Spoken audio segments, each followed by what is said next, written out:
So here I am in my messy office, and you can see I have my green screen behind me. It's a little bit shadowy because I don't have the light set up. But what I like to do in this video is use this camera here and give you a kind of crude look at my recording setup, just using this camera, just moving it about and showing you what each part is for. And hopefully that will paint a better picture as to what goes on when you record games online and give you a better idea as to how it all ties together. And it'll give you a better understanding as to, well, basically how people on Twitch or YouTube are streaming games. So the setup that I have on right now is how I was streaming earlier on, which is, you know, why I was wearing this. It's why I was sitting in this position. And unfortunately, the live stream didn't go too well. Now, this is the first time I did a live stream in about 3 months. So there was a few things I wanted to check and make sure everything was okay. But for the most part, everything was set up correctly. I didn't really change anything. And yes, this was 100% the fault of YouTube today. What happened was during the live stream, about 40 minutes into the stream, everything was going fine. And then the stream went off, and then I was streaming again and it wasn't going back on. Everything on my end was fine. It was uploading at the right bit rate. YouTube actually showed me that everything was okay, and yet all the comments were coming up that the video was not displaying, and people were messaging me. They were sending me messages saying it's not working correctly. The reason I'm pointing this out is, firstly, to apologise for anyone who was watching earlier on, but really just to say that these things happen. If you are streaming live, it is difficult at the beginning to get everything tied together because you've got a lot of things at play here to get it all synced together and get it all working correctly. But even when you have it all refined and you've got it all working correctly, sometimes things go wrong simply because YouTube or Twitch or Mixer or whoever, for whatever reason, they're having a bad day. And YouTube was certainly having a bad day. They stopped the stream a few times. The thumbnails, they actually changed the thumbnail back to an older thumbnail from like 3 months ago, and they did it 2 or 3 times. So there was definitely some problems there as far as what was going on. But this is what happens with live streaming. So, okay, let's kind of just go around the setup. I'm not going to go into great detail about each of these items because if you go to my main YouTube channel, the Tech YouTube channel, which is listed on this homepage, you will see most of these things have been reviewed at one time or another. Behind me, you've got the green screen.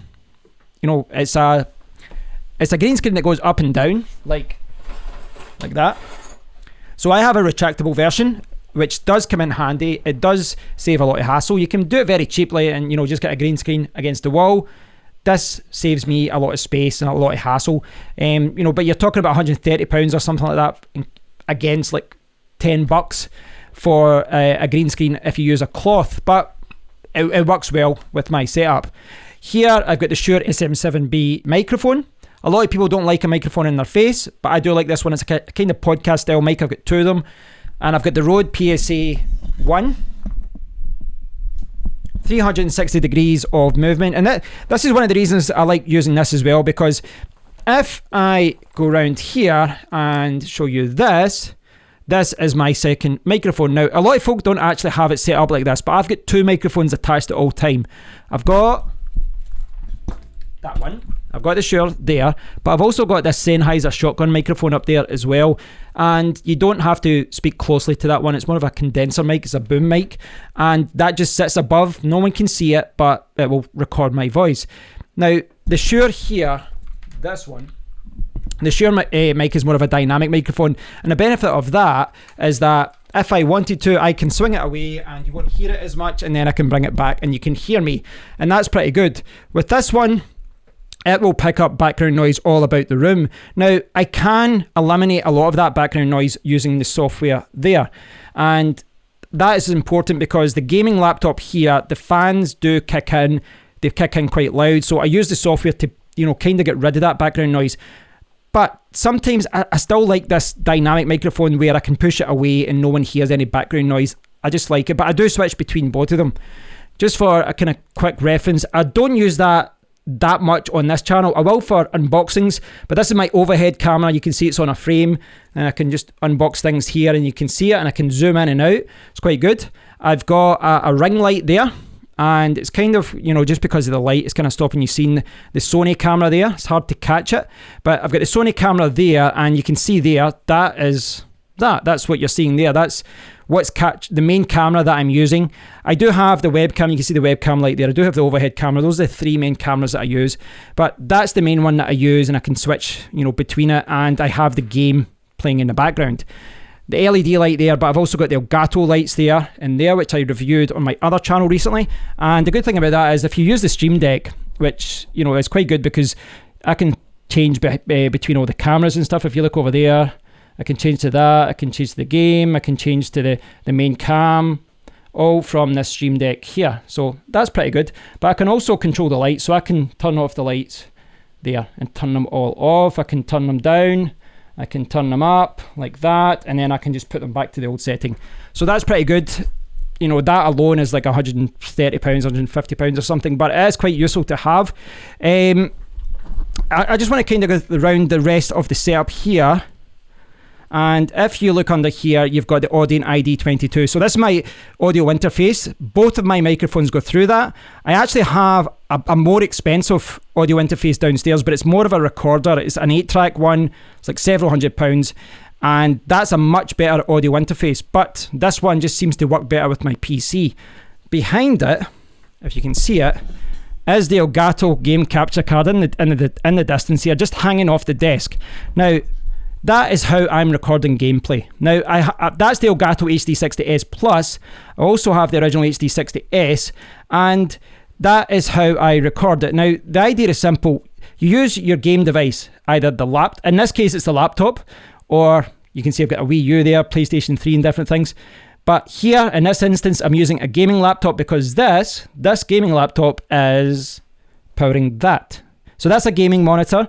I've got like a 1 millisecond delay and all that. It's got 144 hertz and great gaming monitor, really good, 27 inch 1440p, fantastic. And that is being powered from this, but that is not plugged in to that. It's not plugged in directly. Essentially what happens is I output the source of this, the HDMI, using a separate display, and I can't see it I can't show you it just now, but if I alt tab out here, I go to display settings, you'll see there's 2 displays, and essentially the second display there at 1080p is the capture card, because the main screen here is actually that's actually a 4K screen, the laptop. And you can see there, that's the game there, Modern Warfare Warzone, and I click on that again and that should all pop back up. There we go.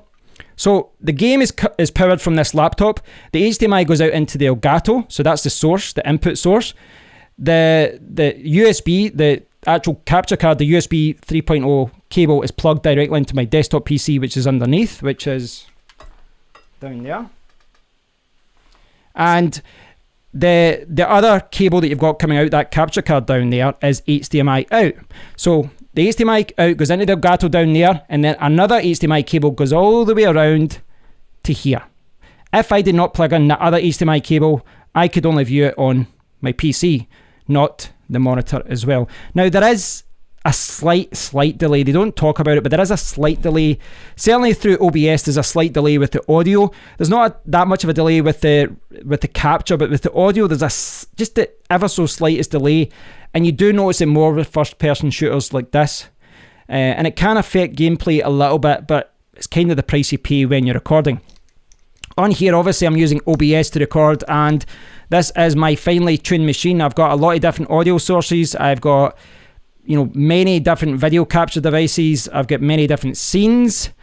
That is a whole video tutorial on its own. But yeah, I've got everything going through OBS. I absolutely love the software. It's free to download. It's what I recommend to everyone, and it's how I've got things set up. Over there, well, I've got YouTube, and I've got my live dashboard. Maybe I can zoom in a little bit better here. That is the dashboard today for my live stream that, well, didn't go well. I didn't play well either, but that's besides the point. And I've actually got Restream as well. This is a service that allows you to stream to many different services. I actually covered this on my main channel, my YouTube channel, my technology channel, I guess you could call it. I covered that recently, and what you do is just select what you want to stream to. So I've got Twitch, Periscope, which is Twitter, I've got Facebook, I've got Mixer, and I just select what I want to stream to, and then I stream from OBS to Restream, and they re-encode it, and then they distribute it to all my channels. And what that means is I can stream to not just Restream, I can stream not just to YouTube, I can restream to YouTube, to Mixer, to Facebook, to Twitter, all at the one time. What I would say about this is that it does add another point of failure. As I said earlier on, I had a problem with YouTube, but if it's not a problem with YouTube, I do occasionally run into a problem with Restream as well, which makes sense because I'm having to reduce the bitrate to upload to there, and you know, whenever you introduce something else to your setup, there's always that risk that something else goes wrong. I've got the webcam up there as well, which I use when I'm showing someone the browser, but that's really it. You know, as far as the setup here, and if I turn it around, you can see me again, and oh, that's too close. But yes, if I show you here, this is how it's quite cozy when you look at it. It's quite cozy, very cozy. But that is, if you can see, is that better? That is better, isn't it? It's quite a cozy little setup when you're sitting down, just because the green screen is kind of pushed up behind you. But the green screen is just managed through OBS as well. OBS handles everything. This setup would be a lot easier if I didn't have this gaming laptop though, because rather than have that there, I could plug in the Wii U, and again, it's the same setup. The HDMI cable goes into the capture card. But one other thing I've not showed you though, well, a few little things, but you can see I've got two mice here because I've got a laptop there as well. But that there is my Thunderbolt 3 hub, and I needed that to connect 3 different cameras because effectively I ran out of USB bandwidth in my desktop, so I had to add that to add a lot more bandwidth through the Thunderbolt 3 port. Behind it, you've got a basic, it's actually called Basics, Amazon Basics HDMI switch, so I can connect 5 or 6 I think it's 5 HDMI sources to there. So at one point I had my Nintendo Switch, my PS4, my Raspberry Pi, my SNES Mini, Sega Mega Drive, PC, everything, and then I just use, if I can get it, this remote, and then I can switch between each of those sources. So yes, there's five different sources. I use that remote, and then you can actually see, I don't have it plugged in just now anyway, well, connected. So that would switch between the sources, and that would reflect on OBS, but right now I've just connected it directly to the PC, which is why that's not doing anything. So yeah, I've got that there, the Thunderbolt hub, just because I reached my bottleneck essentially with bandwidth. Now the other thing on this here, on my desk here, is the Blue Yeti. Now I'm not a big fan of this microphone per se. I think it's a jack of all trades and a master of none. It's quite versatile in some regards, but it's not my favorite mic. It's not something I use a lot. The reason this is plugged in right now to the Thunderbolt hub is, well, basically when I was streaming today, I was wanting to record audio, and the audio I wanted to record was Party Play. So I was streaming with my friend Paul. Paul was hooked into the Xbox Party Chat. So for me to record Xbox Party Chat, I had to set it up here like this, and I have to set the microphone as this microphone. The reason being, because this mic that I'm talking with right now, the Shure SM7B, this one, because that is assigned as the default mic on my PC and on Warzone, I cannot set it as the microphone on Xbox, the Xbox Party, the Xbox Chat Party, whatever you call it. That is a little bit of a frustrating aspect of the PC application here, because I've used other applications and I can have OBS and other things open and they all use the mic at the same time. For whatever reason, the Xbox Party app does not allow you to do that. So I'm sitting with 2 mics. A little bit silly, isn't it? But for me to do that, you can see the output device is actually the Voicemeeter. Now, Voicemeeter is a great free application down here, and essentially, now I don't want to overcomplicate this setup, but essentially what that does is give you a virtual input and virtual output. So it allows me to grab the output there of the output device, and then I can capture it and use it in OBS. I don't want to overcomplicate this thing, but if you're looking to capture audio from Party Chat or from, you know, desktop audio or from other areas, you want to look at getting Voicemeeter. Free to download, but I think it's only, I don't think I've upgraded yet, I don't think I have, but I think it's only like $10 or something to upgrade to the full version and unlock other inputs, which is something I'll probably do at one point. But essentially it gives you software input and outputs, and then you can use that to really manage your inputs and outputs for party chat, for if I've got I use this software, for example, if I'm using Zoom and I want to capture the audio from someone who's phoned me to do a video interview. So I use this all the time. Fantastic software. But yeah, it's strange that the Xbox Party app does require you to use a second specific microphone. And right now, if I'm chatting to my friends and I also want to chat on this and do a live stream through my main setup, I need to connect a second app. So that is it. That's really it, guys. That's I'm zoomed in again. That's really it as far as the setup goes. Yeah, that's it. Just to summarize again, effectively all audio goes through this microphone into the audio interface. So 2 mics into the audio interface. I can enable both, enable one or the other, or neither if I want. I've got the overhead camera, the webcam, I've got the Sony camera, I've got 3 different lights, central, left and right. I've also got background lights, but I don't use those when the green screen is there because it just creates shadows. So when the green screen's up, I don't have any background lighting. I only have the front light and the right hand side light. I keep that one off. So I switch it off like that. Just come off there.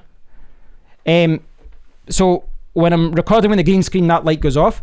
So the audio's through the audio interface and the microphone. The lights are all set up there. The main camera's there. The webcam's there for the browser.